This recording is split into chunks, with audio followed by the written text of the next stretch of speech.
The Grand Council chamber was silent. That alone was strange. More than 300 representatives from across the galaxy sat in their seats without speaking. The giant circular room was usually full of arguments and debates. Today, nobody wanted to talk. In the center of the chamber stood a small black cube. It was not large, it was not glowing, it was not made of any known material. Yet every eye in the room was fixed on it. The cube had been discovered 3 days earlier on an abandoned moon near the edge of explored space. A mining crew had found it buried deep beneath the surface. At first, they thought it was worthless junk. Then every scanner on their ship failed to identify it. That was when they contacted the Council. Now the artifact sat under heavy guard.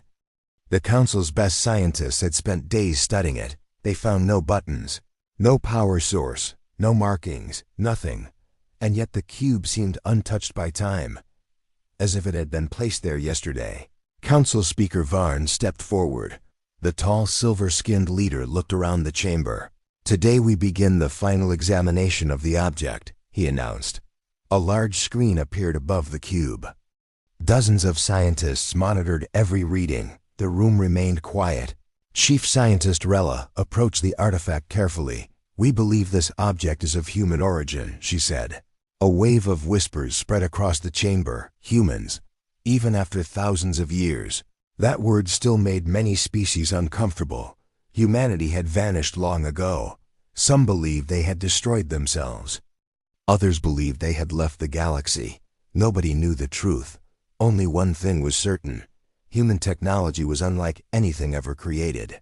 Rella continued, "The age of the artifact is estimated at over 4,000 years.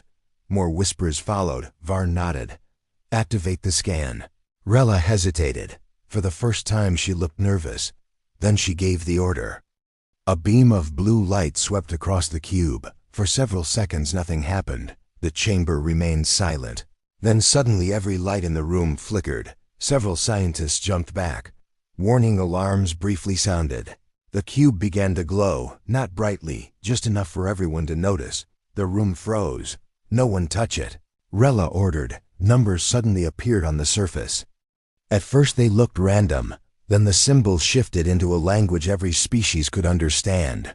A countdown. 364 DAYS 23 hours 59 minutes 58 seconds. The numbers continued decreasing. The chamber erupted into chaos. "What is that? A weapon? A bomb? Shut it down!" Representatives shouted over one another. Varn raised his voice. "Silence!" Slowly the room became quiet again. Everyone stared at the countdown. No one knew what it meant. Then an elderly figure slowly stood from one of the back rows. Many younger representatives had never seen him speak before. Historian Kell was one of the oldest beings in the galaxy. He had spent centuries studying ancient records. His hands trembled as he pointed toward the cube. "Destroy it," he whispered. The room turned toward him. Varn frowned. "Explain yourself, historian." Kell looked more frightened than anyone had ever seen. His pale eyes never left the artifact. "You do not understand," he said. "We were never supposed to find it." The chamber became silent once more. "What is it?" someone asked. Kell swallowed hard. "In the oldest archives there are stories," he said. "Stories from the final days before humanity disappeared." Several representatives leaned forward. Kell continued. "They spoke of objects hidden across the galaxy." Varn crossed his arms. "For what purpose?" Kell shook his head. Nobody knew. He pointed again at the countdown. But there was one warning repeated in every record. The room waited. His voice became even quieter. "If one of the artifacts is activated, they will know." A chill spread through the chamber. "They?" Varn asked. Kell looked directly at him. "The humans." The room exploded with nervous whispers. That was impossible. Humans were gone. They had vanished thousands of years ago. Everyone knew that. Yet Kell did not look uncertain. He looked terrified. Before anyone could respond, every screen in the chamber suddenly went black. The countdown continued glowing on the cube. 364 days, 23 hours 51 minutes. 12 seconds, then a new message appeared. Simple white letters formed across every display. The room watched in complete silence. One line appeared, recovery confirmed. Another line followed, await further instructions. For several seconds nobody moved, nobody spoke.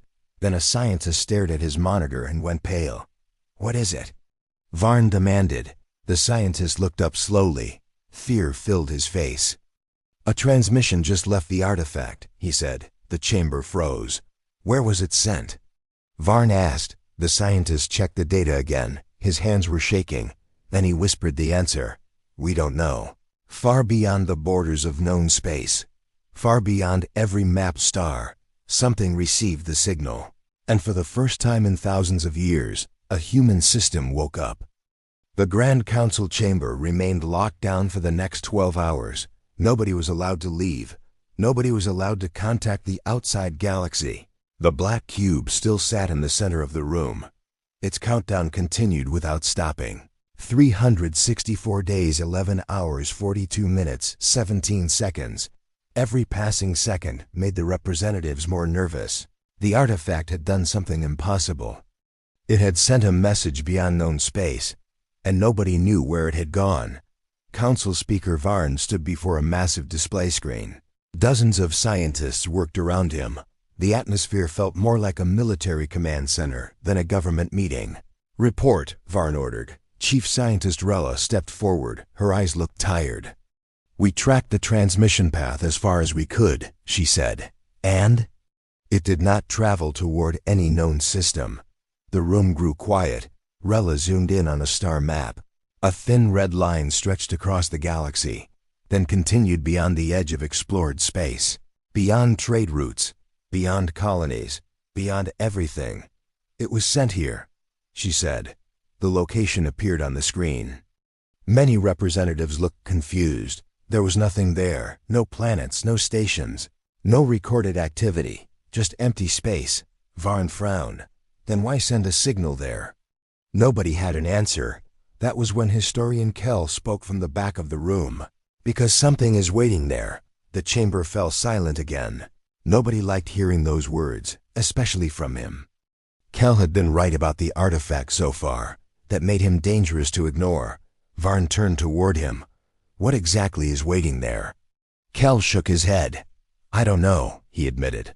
"But ancient records mention hidden human locations beyond the frontier." One representative laughed nervously. "You expect us to believe humans built secret bases outside the galaxy?" Kell looked directly at him. "I expect you to remember that humans achieved things nobody else could." Nobody argued, because that part was true. Even after thousands of years, humanity's technology still remained unmatched. Many modern inventions were based on fragments of human designs, and nobody fully understood how those designs worked. Suddenly, a scientist shouted from across the room, "I found something." Everyone rushed toward his station. The scientist enlarged a section of the transmission log. "There was a reply," he said. The room froze. "A reply?" Varn asked. "Yes." Rella stared at the data. "That's impossible." The scientist swallowed hard. The reply arrived only 3 seconds after the artifact transmitted. Several representatives looked confused. "So?" Rella immediately understood. Her face turned pale. "That destination is over 70,000 light years away," she said. A reply in 3 seconds should be impossible. Now everyone understood. No known communication system could do that. Not even close, yet somehow something had answered. Varn's expression darkened. "Can you decode the message?" The scientist nodded slowly. "We already did." The chamber waited. He activated the display. A single sentence appeared, "Beacon online." The room became silent. Then another line appeared, "Primary site activation authorized." Nobody spoke, nobody even moved. Varn finally broke the silence. "What is a primary site?" Nobody knew, but somebody was about to find out. 3 days later, a Council exploration fleet arrived at the coordinates hidden inside the reply signal. The location was far beyond normal travel lanes, a region of space so empty that most maps ignored it completely. The fleet consisted of 12 ships. Scientists, security teams, engineers, and military escorts. Everyone expected danger. Nobody expected what they found. The lead vessel dropped from hyperspace, Moments later, alarms filled the bridge. Contact detected. Captain Joran immediately stood. "Show me." The main screen activated. For a moment, nobody understood what they were seeing. Then gasps filled the bridge. A structure floated in the darkness. It was enormous, larger than some cities. Its metallic surface stretched for kilometers. Ancient damage covered parts of the hull, yet the station remained intact. Joran stared in disbelief. "What is that?" An officer checked the scans. His voice shook. "Human construction." The bridge became silent. The station should not exist. No records mentioned it. No maps showed it. Yet there it was, hidden in deep space for thousands of years. Waiting as the fleet slowly approached, more details became visible. Massive docking bays, gigantic communication arrays, weapons larger than entire warships. Everything about the station was built on a scale nobody had ever seen. Then something strange happened. The station came alive.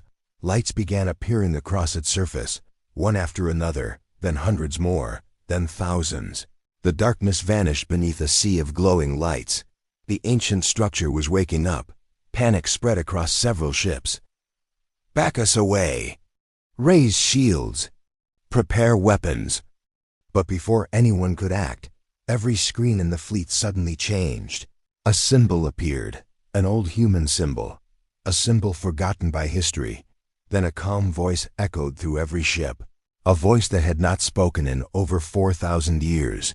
"Human emergency beacon network restored." Several crew members froze. The voice continued. "Identity verification in progress." Captain Joran felt his heartbeat rising. The station was not abandoned. Something was inside. Something was awake. Then the voice spoke again, and this time every person in the fleet felt cold. "Contacting command authority." A pause followed. Then the final message appeared across every screen. "Please stand by. The fleet has been notified." Far away in the darkness between galaxies, millions of dormant systems suddenly opened their eyes. For several seconds, nobody on the exploration fleet spoke. The message remained on every screen. "The fleet has been notified." Captain Joran stared at the words. He wished they would disappear. They did not. Instead, another line appeared beneath them, waiting for command response. The bridge was completely silent. Finally, an officer cleared his throat. "Captain ... what fleet is it talking about?" Nobody answered, because nobody knew, and that was what made the message terrifying. The giant human station floated silently before them. Thousands of lights now covered its surface. Systems that had slept for 4,000 years were waking one by one. Every minute, the station became more active, more powerful, more alive. Back on the Council homeworld, panic was spreading. News of the discovery had leaked despite security restrictions. Across the galaxy, people watched emergency broadcasts. Every channel showed the same image, the black human cube, and its countdown. 364 days, 02 hours 18 minutes, 44 seconds. The numbers continued falling. Nobody knew what would happen when they reached zero. Some believed it was a weapon. Others believed it was a warning. Many feared it was something much worse. Inside the council chamber, Speaker Varn listened to reports from the exploration fleet. His expression grew darker with every update. "The station is fully operational now," one officer reported. "It has enough energy output to power an entire star system," another officer spoke. "We have detected manufacturing facilities inside the structure." Varn frowned. "What are they producing?" The officer hesitated. "We don't know yet." That answer did not help. Nothing about the situation was helping. Then historian Kell suddenly stood. His old eyes were fixed on the main display. "I remember something," he said. The room turned toward him. Varn crossed his arms. "What?" Kell remained silent for several seconds, as if he wished he had forgotten. Then he finally spoke. "Ancient records mention a project called the Arc Network." The chamber became quiet. Nobody had heard the name before. Kell continued. "It was one of humanity's final projects before they disappeared." "What did it do?" Varn asked. Kell shook his head. Most records were destroyed, but one detail survived. Everyone waited. Kell swallowed slowly. The Arc Network was designed to wake up when humanity was needed again. Nobody liked the sound of that, not at all. Meanwhile, aboard the exploration fleet, scientists were receiving more data from the station. Massive archives were unlocking. Ancient files poured into their systems. Most were heavily encrypted. But one section opened without resistance. The file contained a video. Captain Joran immediately ordered it displayed. A human appeared on the screen. The recording quality was surprisingly clear despite its age. The man wore a dark military uniform. His expression was serious. Behind him stood dozens of people, humans of different ages and backgrounds. The recording began. If you are watching this, then the beacon has been activated. The bridge fell silent. The human looked directly into the camera. We do not know who found this message. We do not know how much time has passed. But if the beacon is active, then our emergency plan has entered its final stage. The officers exchanged nervous glances. What emergency plan? The human continued. Many will believe humanity disappeared. That assumption was intentional. Every person on the bridge leaned forward. The human gave a small smile. We never went extinct. The room became silent. For thousands of years, the galaxy had believed humans were gone. Now that belief was collapsing. The recording continued. We left because we had no choice. We discovered something beyond the edge of known space. The human stopped speaking for a moment. His face became serious. Very serious. When we found it, we understood that the galaxy was not ready. Captain Joran felt a chill run down his spine. The human looked directly into the camera once more. If the beacon has activated, then events are moving exactly as predicted. Suddenly the recording ended. Just like that. No explanation, no answers, only more questions. The bridge exploded into discussion. What did they find? What forced them to leave? What prediction? Nobody knew, and that uncertainty was becoming dangerous. Then another alarm sounded, a loud one. Every head turned toward the sensor station. The officer there looked shocked. "Captain," he whispered. Joran immediately stood. "What is it?" The officer enlarged a star map. A distant region flashed red. At first, nobody understood what they were seeing. Then the numbers appeared. Thousands, no, millions of signals, emerging from deep space. Far beyond the station, far beyond the galaxy itself. The bridge became silent. Joran stared at the screen. "What are those?" The officer checked the readings again. His hands were shaking. "I don't know." Another officer suddenly gasped. "Wait, that. Everyone looked at him. His face had gone pale. "The station is identifying them." Joran stepped closer. "Identify them as what?"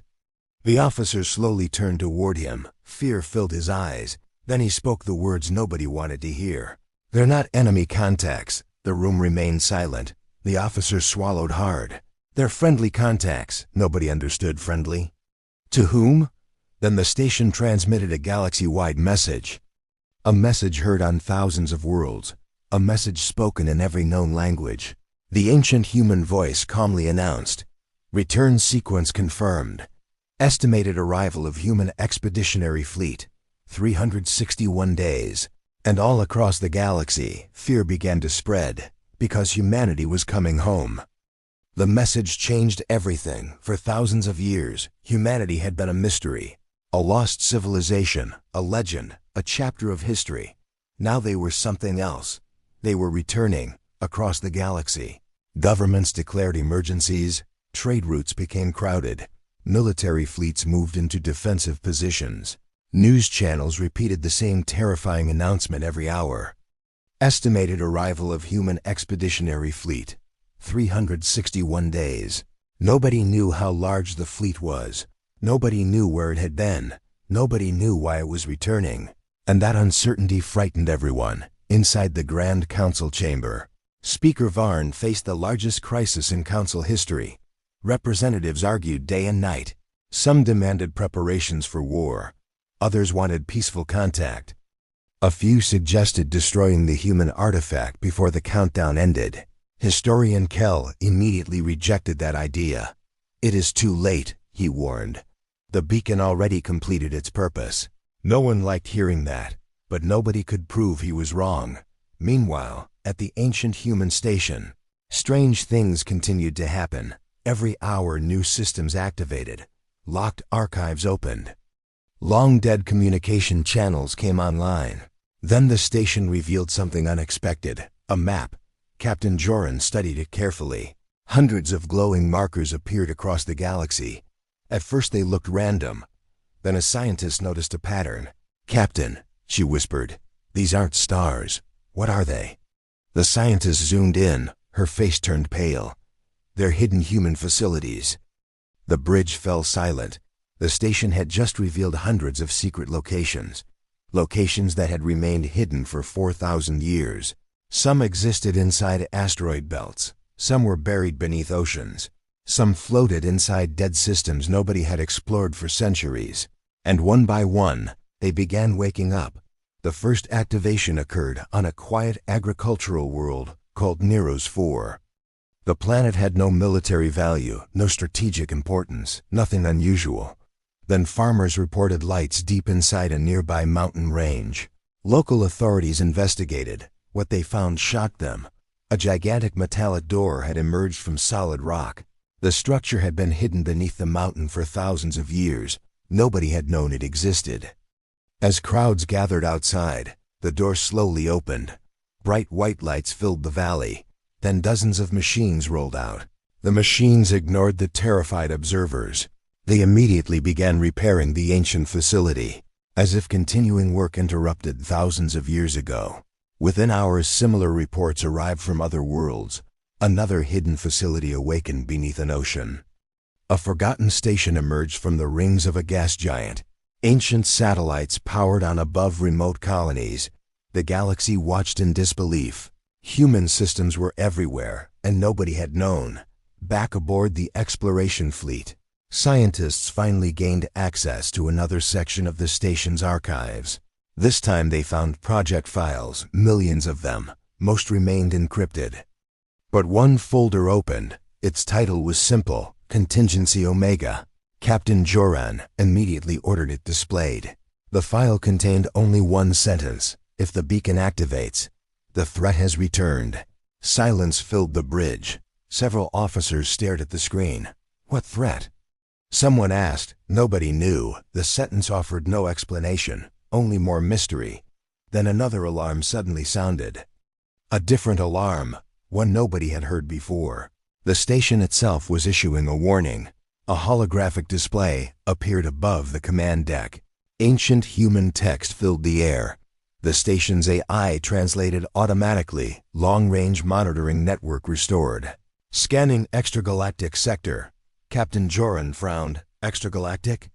The scientist beside him looked confused. It means outside the galaxy.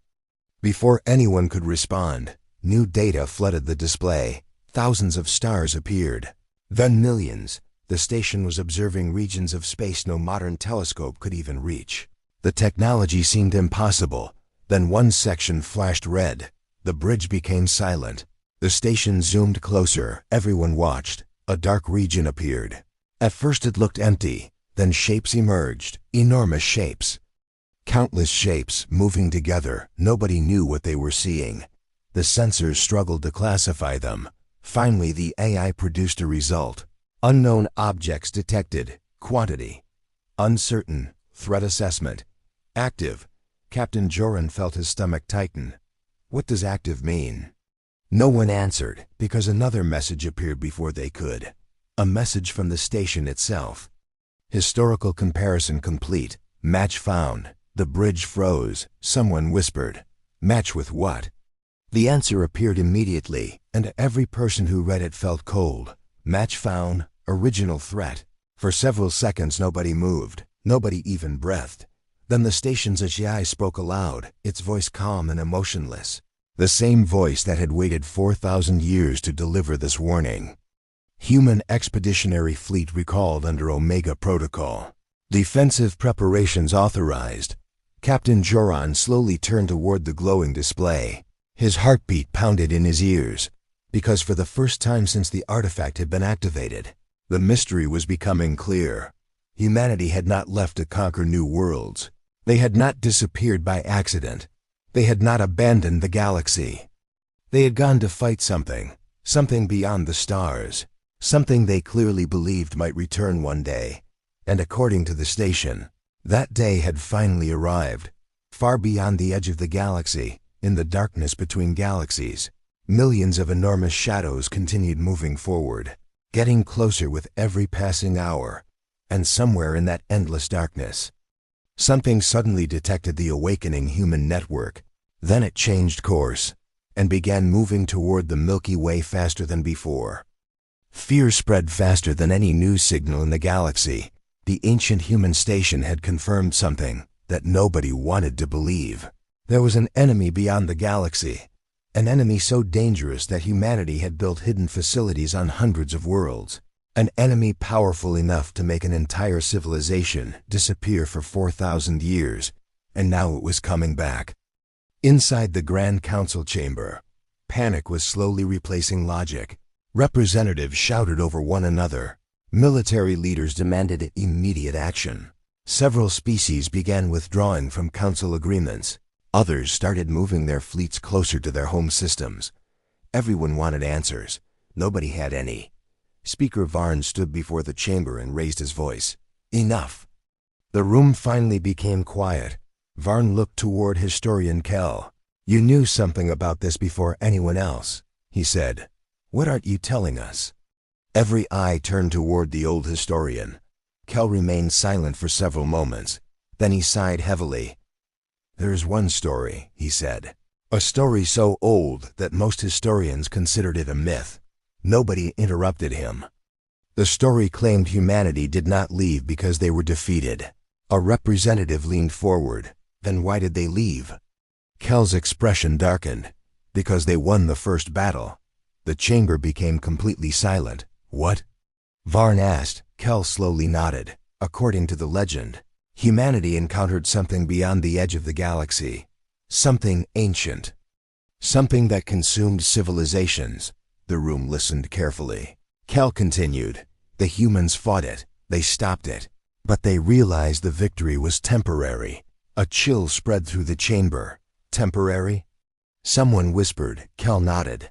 The enemy was too large, too powerful. Humanity knew it would eventually return. The silence that followed felt heavy. Because everyone understood what that meant. Humanity had not vanished. They had left to prepare. Meanwhile, aboard the ancient human station, Captain Joran and his team continued exploring the archives. Most files remained locked, but the station's AI had become more cooperative, as if it recognized the urgency of the situation. One section finally opened. The title appeared on the main display. Final Exodus Report. Joran immediately activated it. A holographic recording appeared. This time it showed a massive human command center. Hundreds of officers worked at their stations. Large star maps covered the walls. At the center stood an older human woman wearing a military uniform. Her eyes looked tired but determined. She began speaking. If this message is being viewed, then Omega Protocol has activated. The officers listened carefully. The woman continued. We successfully pushed the enemy beyond the galactic boundary. Several scientists exchanged nervous looks. That confirmed Kell's story. The enemy was real. The woman pointed toward a star map. Thousands of red markers appeared beyond the galaxy. Our victory came at a cost. Too many worlds were lost. Too many lives were sacrificed. The room remained silent. Then her expression became serious. Analysis showed a 98% probability that the enemy would return. The number alone was terrifying. We had two choices, she continued.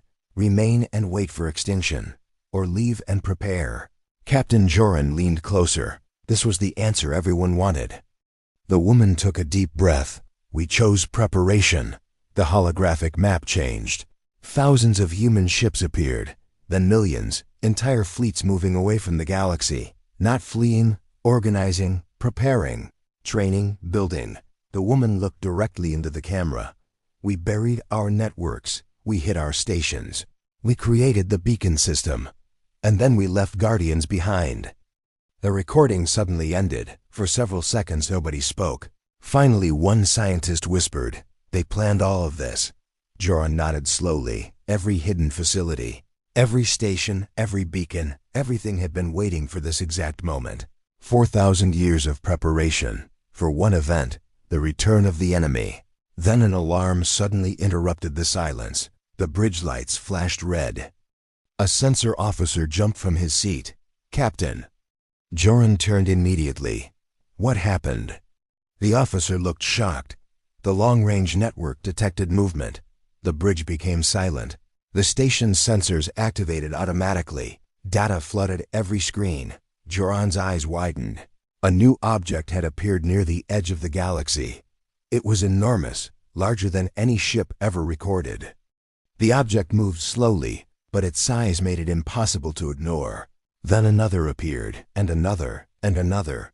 The bridge watched in horror as dozens of massive contacts emerged from deep space. Nobody knew whether they were human or something else. The station's eye analyzed the data. For several seconds, it remained silent. Then it finally spoke. Identity confirmed. Everyone waited.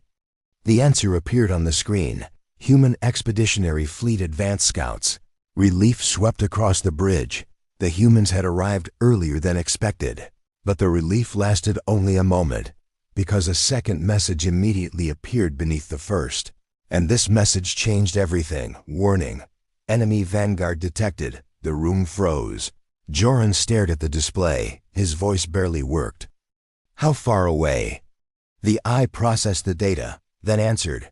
"Closer than predicted." A third message appeared, this one flashing bright red. Estimated enemy arrival. 312 days. The bridge fell silent. The countdown on the artifact still showed over 300 days remaining. For the first time, the horrifying truth became clear. The countdown was not tracking the arrival of humanity. It was tracking the arrival of something else, something far more dangerous. And somewhere beyond the darkness, the ancient enemy was already on its way. The revelation shook the entire galaxy. For months, everyone had believed the countdown was connected to humanity. They thought the black artifact was calling a human invasion. They thought the returning fleet was the greatest threat. They were wrong. The real threat was still out there, moving through the darkness between galaxies, getting closer every day. And according to the human station, the countdown was measuring its arrival. Not humanity's. Humanity was coming for a different reason. They were coming to fight across the galaxy. Emergency meetings became constant. Military shipyards operated without rest. Colonies strengthened their defenses.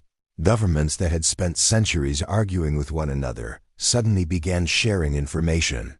Fear had united them in a way diplomacy never could, but despite all their efforts, one question remained. What exactly was the enemy? Inside the Grand Council chamber, Speaker Varn demanded answers. Unfortunately, the ancient human archives were still revealing information piece by piece. The station's assay only unlocked files when certain conditions were met. Nobody understood why. It was as if humanity wanted future civilizations to learn the truth slowly. One step at a time, historian Kell sat quietly as new reports arrived. His old face looked troubled, more troubled than ever before. Varn noticed. "What is it?" he asked. Kell hesitated, then finally spoke. "There is another part of the old legend." The room became silent. Nobody interrupted him. The stories claimed the enemy did not use ships. Several representatives looked confused. "What does that mean?" Kell swallowed slowly. "The records described living worlds." The chamber froze. "Living worlds?" Varn repeated. Kell nodded. "Entire planets that moved through space. Planets that consumed stars. Planets that turned civilizations into resources." Many representatives immediately dismissed the idea. It sounded impossible, absurd. Yet 4,000 years ago, people would have called the human beacon impossible too. And yet it existed. Before anyone could respond, a transmission arrived from the exploration fleet. Captain Joran appeared on the main screen. His expression was serious. "We've opened another archive," he said. "Everyone needs to see this." The chamber darkened. A recording began. At first, the image showed a peaceful star system. Beautiful worlds orbited a bright yellow star. Cities covered entire planets. Millions of lights sparkled in the darkness. The civilization looked prosperous, advanced, safe. Then the recording changed. A dark shape appeared beyond the system. It looked small at first, almost harmless. Then the image zoomed in. The room gasped. It was not a ship. It was a planet, a black planet, larger than anything most species had ever seen. The object moved directly toward the star. The recording accelerated. Representatives watched in horror as enormous structures unfolded across the planet's surface. Then beams of energy struck the star. The star began shrinking. Its light faded. Its energy drained away. Within hours, the star died. The entire system went dark. Several representatives stood from their seats in shock. The recording continued. The black world moved onward as it passed through the system. Every planet vanished. Consumed, harvested, erased. Nothing remained. The video ended. The council chamber was silent. No one could speak. No one wanted to. Finally, Varn looked toward Kel. The legend was true. Kel nodded slowly. Yes. Another message appeared from Captain Joran. We believe humanity named them the Devourers. The name alone sent chills through the room. A species that consumed entire star systems. A species capable of surviving between galaxies. A species humanity had fought thousands of years ago. Then another report arrived, this one from the human station itself. The II had completed a new analysis. The message appeared across every display. Enemy Vanguard speed increase detected. Varn frowned. What does that mean? The I answered immediately. Enemy aware of network activation. The room grew quiet. The enemy knew, somehow, somewhere in the darkness, it had detected the awakening human systems, and now it was moving faster. The countdown suddenly updated. Representatives stared in disbelief. The numbers changed. 312 days became 298, then 297. The room erupted into panic. The countdown is accelerating. How is that possible? What happens if it reaches 0? The eye remained silent for several seconds. Then it finally answered, Omega event. Nobody understood. Varn immediately spoke. Define Omega event. The eye paused, as if considering the request. Then the answer appeared. Galactic extinction probability exceeds 90%. The chamber fell silent. 90%. Not defeat, not occupation, extinction. Entire species erased. Entire civilizations gone forever. Even the most powerful fleets in the galaxy suddenly felt insignificant. Then a new signal arrived. This one came from deep space, far beyond the frontier. The source was identified immediately. Human Expeditionary Fleet. The room froze. For a moment nobody moved. Then the transmission opened. The image revealed a bridge unlike anything anyone had ever seen. Human officers filled the room. Advanced displays covered every wall. And standing at the center was a woman in a dark uniform. Her hair was gray, her expression calm behind her. Through a massive viewing window, thousands of human warships stretched into the darkness. The sight was breathtaking and terrifying. The woman looked directly into the camera. For a moment she said nothing, then she spoke. To the civilizations of the Milky Way. Her voice was steady, confident. We received the beacon. Every person listening held their breath. The woman continued. The enemy has returned sooner than expected. A giant tactical display appeared behind her. Countless red markers covered the screen. There were so many that they seemed endless. The woman looked at them briefly, then back at the camera. For 4,000 years, humanity prepared for this day. Her eyes hardened, and for the first time, a faint smile appeared. Not a fearful smile, not a desperate smile. A warrior's smile. Then she delivered the words that echoed across the galaxy. We are coming home. We are bringing the fleet. And this time, we intend to finish the war. The human transmission spread across the galaxy within minutes. Billions watched it, for the first time in 4,000 years. Humanity was no longer a mystery. They were real. They were alive. And they were returning with a fleet powerful enough to shake entire civilizations. Yet something unexpected happened after the broadcast. The fear began to fade, not completely, but enough. Because people finally understood the truth. Humanity was not coming to conquer the galaxy. Humanity was coming to save it. The countdown continued. 297 days, 296 days, 295 days. Every passing day brought the devourers closer. Across thousands of worlds, preparations intensified. Factories operated around the clock. Shipyards launched new vessels every week. Military academies accelerated training programs. For the first time in recorded history, rival species worked together. Nobody cared about old disputes anymore. Survival mattered more meanwhile. The first elements of the human expeditionary fleet entered the galaxy. The sight was unlike anything ever recorded. Gigantic warships emerged from hyperspace, then hundreds more, then thousands. Their designs were elegant yet intimidating. Many were larger than entire cities. Others carried weapons powerful enough to alter planetary orbits. The galaxy finally understood why ancient humans had once been feared. But the most surprising thing was what the humans did next. They shared everything: defense technology, shield systems, manufacturing techniques, strategic data. They gave it freely. Many council representatives could hardly believe it. Speaker Varn personally asked the human commander why. The answer was simple: because if the galaxy falls, we all fall. Weeks passed. The alliance grew stronger. Human engineers worked beside alien scientists. Old enemies became allies. Hope slowly returned. Then the countdown reached 250 days, and everything changed.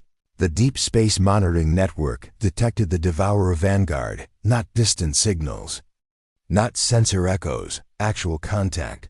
The enemy had entered the outer edge of the galaxy. Emergency alerts spread instantly. Every defense fleet moved into position. Every commander prepared for battle. The first images arrived only hours later. Entire worlds stopped to watch. The pictures were worse than anyone imagined. The Devourers truly were living planets. Enormous black spheres drifted through space. Their surfaces moved like living skin. Massive structures covered them. Countless openings pulsed with strange energy. They looked ancient, hungry, and unstoppable. There were hundreds of them. Behind those hundreds were thousands more. Behind those thousands were numbers too large to calculate. The enemy fleet stretched across the darkness like a living storm. Fear returned. Even experienced military leaders struggled to hide it. Then the humans revealed their final secret. At the center of the ancient human station, Captain Joran and his team unlocked the final archive. The file had remained sealed since the beginning. Only now did the AI allow access. The title appeared on the screen: Omega Protocol, Final Truth. Everyone gathered to watch. The recording began. A familiar human officer appeared. The same woman from the ancient Exodus report. She looked directly into the camera. "If you are seeing this, then the Devourers have returned." Her voice remained calm. "Before we left, we created the beacon system for one purpose." The screen behind her displayed the image of the black artifact. The same cube that had started everything.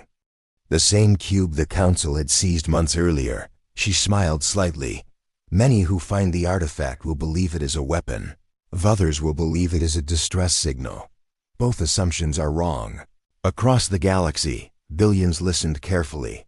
The woman continued, "The artifact is neither a weapon nor a beacon." The room became silent. Then what was it? The answer came seconds later. "It is a key." The image changed. Ancient star maps appeared. Thousands of hidden locations lit up across the galaxy. Every secret station, every buried facility, every dormant defense network, everything connected together. The woman pointed toward the display. "The countdown exists to synchronize the network. The moment it reaches 0, every human defense system will activate simultaneously." Gasps spread through the chamber. The artifact had never been counting down to destruction. It had been counting down to activation. The woman nodded. "As long as the network remains inactive, the Devourers cannot fully detect it. But once the enemy approaches critical range, activation becomes necessary." Speaker Varn slowly realized the truth. The Council had feared the artifact from the beginning. Yet the artifact had been protecting them the entire time. The woman delivered her final message. If the countdown reaches 0, humanity alone will not be enough. The network was designed for every civilization willing to stand together. She looked directly into the camera. That is why we left it behind. The recording ended. Silence filled the room. Then alarms suddenly erupted across every human and alien command center. The countdown had changed again. It was accelerating. 250 days. 245. 240. 230. 220. The numbers dropped rapidly. The Devourers were approaching faster than expected. Across the galaxy, fleets scrambled into position. Weapons charged, shields activated. Defense stations came online. The final battle was coming. Then a new message appeared on every screen, human, alien, military, civilian, everywhere. The message came from the ancient artifact itself. For the first time since its activation, it spoke directly. Its voice echoed across the stars. Calm, steady, unafraid. Network synchronization complete. Galactic defense protocol ready. Welcome home, humanity. Far beyond the edge of the galaxy, the human expeditionary fleet accelerated toward the battlefield. Ahead of them waited the Devourers. Behind them stood an entire galaxy. And for the first time in 4,000 years, humanity was exactly where it was meant to be. Not as conquerors, not as rulers, but as the shield standing between extinction and survival. The war that had begun thousands of years ago was finally about to end.